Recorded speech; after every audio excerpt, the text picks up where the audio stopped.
yaa'utu ni jira namni irraa qaraa'utti jiru ni jira manguddoon gurguddaan kun kan rukuu keessa waan jedhuun beekne kaattaayyaata qaraa'uu hin dandeenye dhiirarraa dubartiirraa xaaliba si keessa jirurraa namni barataa jiru hin jiru waan asii dubbatamu dhaggeeffadhaa ergaan siyaasaa ergaa gurguddaan alhamdulillahi rabbil aalamiin ashhadu an laa ilaaha illa allah wahdahu laa shariika lah وأشهد أن محمدا عبده ورسوله أما بعد يقول الله تبارك وتعالى في محكم تنزيله من يطع الله ورسوله فقد فاز فوزا عظيما وبليان إسلاما دران درسا لبوك يا في سني في صدا ربي سني داما كانت يانسي ربك سبحانه وتعالى نمني ربي في رسول أمبوله namni jecha rabbiitiif jecha rasuulaa dhaggeeffatee haayaa jedhee ittiin bule irni warra milkii guddaa argate irraa ija rabbiin subhaanahu wa ta'ala obboleeyyan islaamaa nuti warri muslima taane warri rabbiin subhaanahu wa ta'ala jecha tokko keessatti walitti nu qabe warri rabbiin keenya subhaanahu wa ta'ala nu keessa ulamaa babbareedaa jecha rabbii babbareedaa kaanuuf himan jecha rabbiin kan subhaanahu wa ta'ala haase jecha ergamaan rabbii haase nuuf dubbateen namni bule warra milkaa irraa ta'a jechuudha obboleeyyan islaamaa nuti warri diiniin rabbii nu keessa jiru warri hadiisni rasuulaa alayhi salaatu wassalaam nu keessatti eegalame jaarraa walakkaadhaaf deemuuf jiru kun manguddoonni islaamaa ganda diiniin rabbii keessatti baratamu keessa jiru kun dargaggeessi islaamaa ganda ulamaa rabbii keessatti argamu ganda barattoonni diin islaamaa amna dheeraa kutee dhufe keessa jiruuf gandi ulamaan keessa hin jirre gandi barumsi diin islaamaa keessa hin jirre waliin qixxaawu nuufi gandi diiniin rabbii keessa hin jirre gandi ulamaa hin qabne gandi ulamaa qabu yoo wal bira fidan walitti hin dhiyaatu maaltu nu barbaachisa obboleeyyan islaamaa yaa warra rabbiin subhaanahu wa ta'aalaa islaama nu godhee nu uume alaykum as-sam'a wa ta'a waan ulamaanni asirraa haasa'u waan sheekkan asirraa dubbatan waan daa'iin asirraa haasa'u lubbuu ofiitiif hin haasa'u namni diiniidhaaf haasa'a قرآن ربي ولا توداف هذا أكاتي قبرت ملكوفتوف هذا أكاتي غافا قبا قلت إركا نفسي دبت مال تزبر باچسا وانا سي دبتمو عليك يا رجيس إسلاما يا دبرتوت إسلاما يا منقدوت إسلاما جيش ربي دقاون جيش رسول ربي فرچون waan ergamaan rabbii haasee na'am jennee fudhachuun nurratti dirqama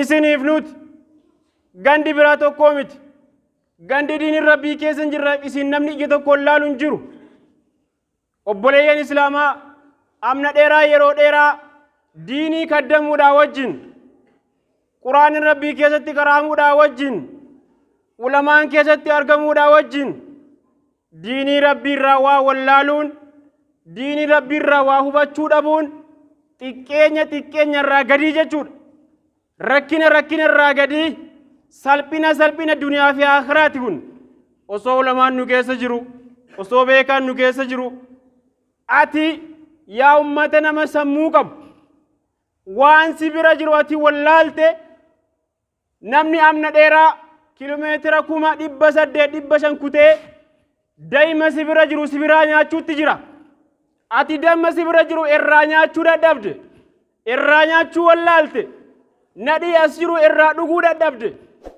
akka itti nyaata wallaalte nyaachuun si hin galle ummanni amna dheeraa asii kiiloomeetira meeqa kutee dhufu mi'aa as jiru beekeeti waan gugurdaatu as jira asii waa fudhachuun qaba jedheeti amna dheeraa kutee dhufee si bira taa'ee sirraa nyaatee ilmaan keetii wajji oolee biraa osoo ati birrimaa fi jimaa gurgurtuudhaaf sadarkaa guddaa argattu inni ulamaa si keessa jirurraa beekumsa guddaa fudhatee osumati wallaala keessa jirtu si biraa guuratee galuu jira. Obboleeyyan Islaamaa raammoo tokko jirti baara keessa teessi. Halkan baara keessa bulteeti bishaan guddaa kana keessa bultee ganama baara keessa gadi baatee fixeensaan raabdi. Ati akkasin ta'in hawaasa muslimaarraa dargaggeessa islaamaarraa ulamaarra xaalibni ibni bira taa'e irraa barataa jiru mee guyyaa nuu godhi sa'aatii nuu godhi torbaan irraa nuu godhi jedhee namni gaafatu ni jira. Namni irraa qara'utti jiru ni jira. Manguddoon gurguddaan kun kan rukuwa keessa waan jedhuun beekne kaattaayyaata qara'uu hin dandeenye dhiirarraa dubartiirraa guyyaa nuu godhi jedhee namni ulamaa gaafataa jiru sheeka si keessa jiru xaaliba si keessa jiru irraa namni barataa jiru hin jiru.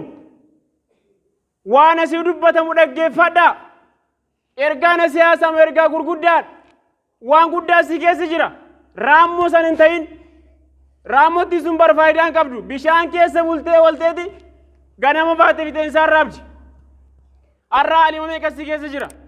Darasaan gurguddaan kun ka bakka meeqa baratee dhufe asis waatu jira.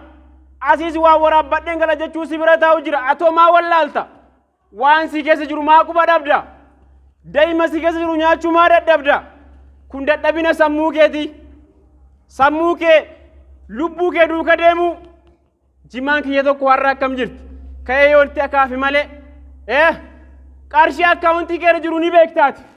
Akkaawuntii kiyyarra qarshii 100 jiraa ni beekta. Salaata keessa waan jedhu ni beekta. Quraana qara'uu ni beekta. Zikrii salaata fuudhaa ni beekta. Waan salaati si balleessu ni beekta. Kun dadhabina imaana keetiitii fi dadhabina lubbuu kee qabuu dadhabuu dadhabina yaadni kee diinii dhiisee duniyaatti achi garagaluuti. Kanaaf as deebiyaa ulamaarra fayyadamaa isiniin jedhaa. Aquulu maa tasma'uun.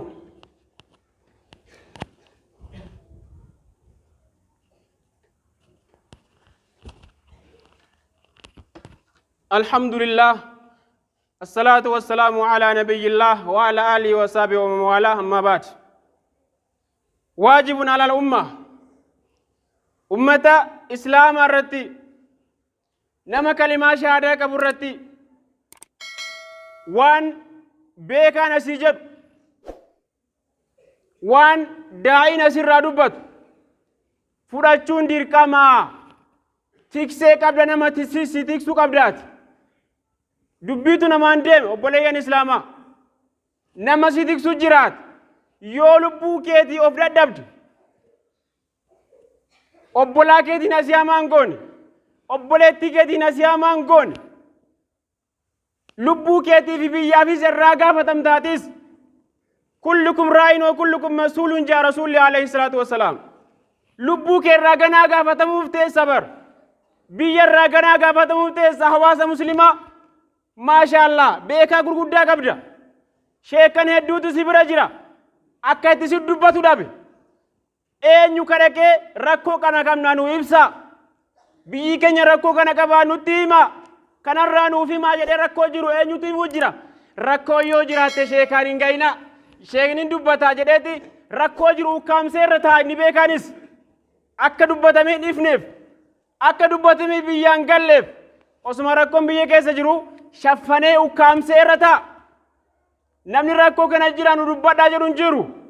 Limaadha obboleeyyan islaamaa irraa si gaafatanii maa si keessa jiru kana. Waan si keessa jiru yoo ittiin fayyadamin irraa gaafatamuuf teessa irraa fayyadami. Hin beektu waan salaataa gad taa'ii baradhu. Akkatti salaatan taa'ii baradhu. Waan salaata si balleessaa si tolchaa gad taa'ii baradhu. Jimaa kee biraa guyyama takka galtaa bar. Goba zibar jimaa gurgurrach qarshiin 50 jimaa hagam qaba dhibbaan hagami dhibbi lama jimaa akkamiiti maashaallah kana sammuu keetii seef gootee jirtaati 50 haga namaa kennitu ni beektaami jimaa dhibbaan haga namaa kennitu ni beekta haga salaata kee waan balleessu waan sii tolchu ni beekta zeeroo jirra kanarraa.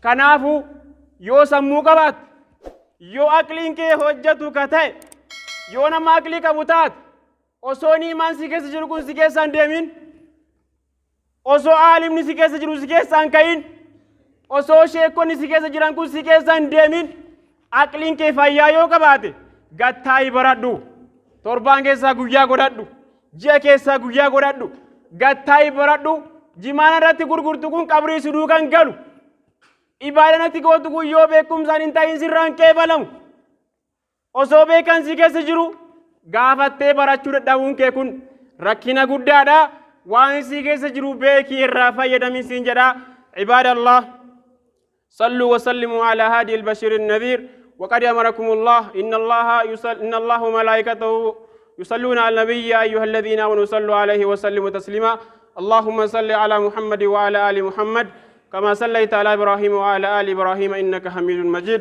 اللهم انصر الإسلام والمسلمين وأذل الشرك والمشركين ودمر أعداءك وأعداء الدين اللهم ربنا آتنا في الدنيا حسنة وفي الآخرة حسنة وقنا عذاب النار سبحان ربك رب العزة عما يصفون وسلام على المرسلين والحمد لله رب العالمين